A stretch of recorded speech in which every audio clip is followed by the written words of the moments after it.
Ottawa ankle rules. X-rays are warranted if a patient presents with an acute injury and pain in the malleolar or midfoot area and any of the following: an inability to bear weight 4 steps in the emergency room, bone tenderness along the distal 6 centimeters of the posterior edge of the tibia and tip of the medial malleolus,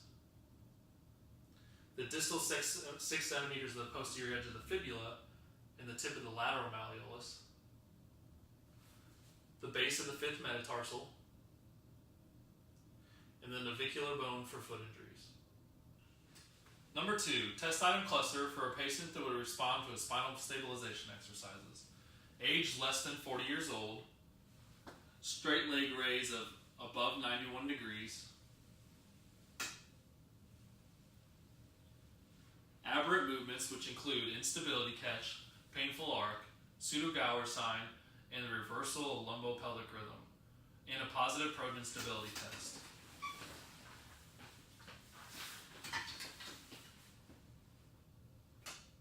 Anything there? Yep. Go ahead and lift your legs for me. Test is considered positive if there's pain in the resting position but goes away when they lift their legs. Number 3, test item cluster for a patient likely to benefit from a spinal manipulation.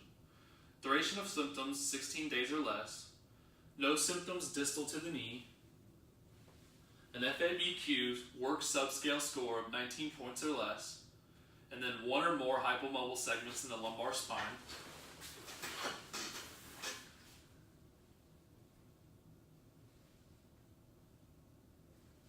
and then 1 or both hips with greater than 35 degrees of internal rotation.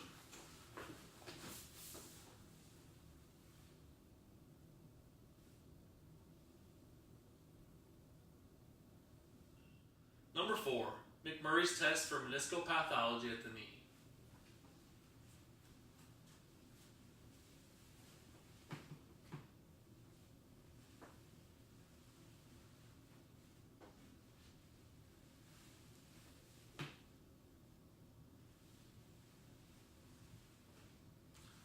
McMurray's test is considered positive with a clicking or thud noise and for pain. Number 5, the Lachman's test for ACL integrity at the knee. About 20 degrees knee flexion. Stabilize the distal femur. Try to anterior translate the tibia. Test is considered positive for excessive anterior translation at the tibia. Number 6, the slump test, the neural tension test for neural dysfunction and neural tension. Go ahead and slump over for me. Bring your chin to your chest. I'm going to apply some overpressure at the neck. Bring your leg into extension. Dorsiflexion. Is that your pain? Yep. Go ahead and bring your head up. Does your pain go away? Yep. Good. Test number 7, test item cluster for a patient with hip osteoarthritis. Self-reporting pain as aggravating factor when squatting. Active hip flexion causing lateral pain. Active hip extension causing pain. Positive Gower test where adduction causes lateral hip pain or groin pain.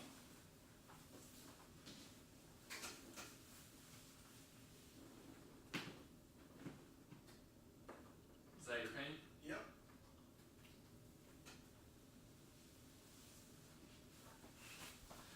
And passive internal rotation of less than or equal to 25 degrees.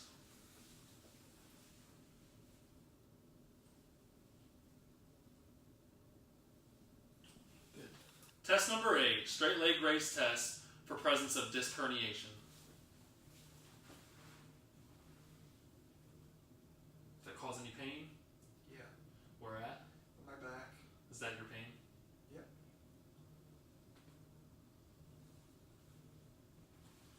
Test is considered positive if patient's pain in the leg or in the back is reproduced at less than 40 degrees of hip flexion. Number 9, the Faber test for SI pain or the presence of a hip pathology.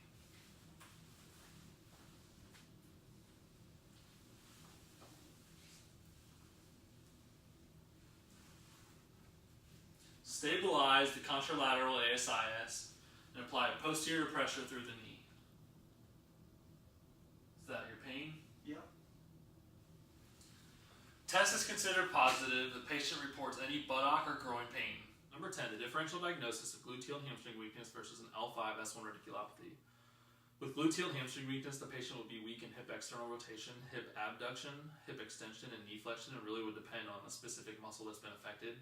But for an L5 S1 radiculopathy, the patient would present with low back pain, having symptoms that are distal to the knee. They would also complain of numbness and tingling and have diminished reflexes. This patient would also present with universal weakness in all the muscles that are innervated by the L5 S1 revert levels, and then this would be shown in a myotomal pattern. They would also present with weakness in dorsiflexion, plantar flexion, great toe extension, eversion, hip flexion extension, adduction, abduction, internal and external rotation, and then knee flexion. This patient would also present with diminished S1 plantar flexion reflex and then sensation loss in the dermatonal pattern for S1 and L5 dermatomes, which would include the lateral aspect of the leg and medial 3 toes for L5, and then the lateral 2 toes, lateral foot, lateral leg to the knee, and the plantar aspect of the foot for S1. These patients would also present with a positive straight leg raise test and the positive slump test, which I've shown in my previous videos.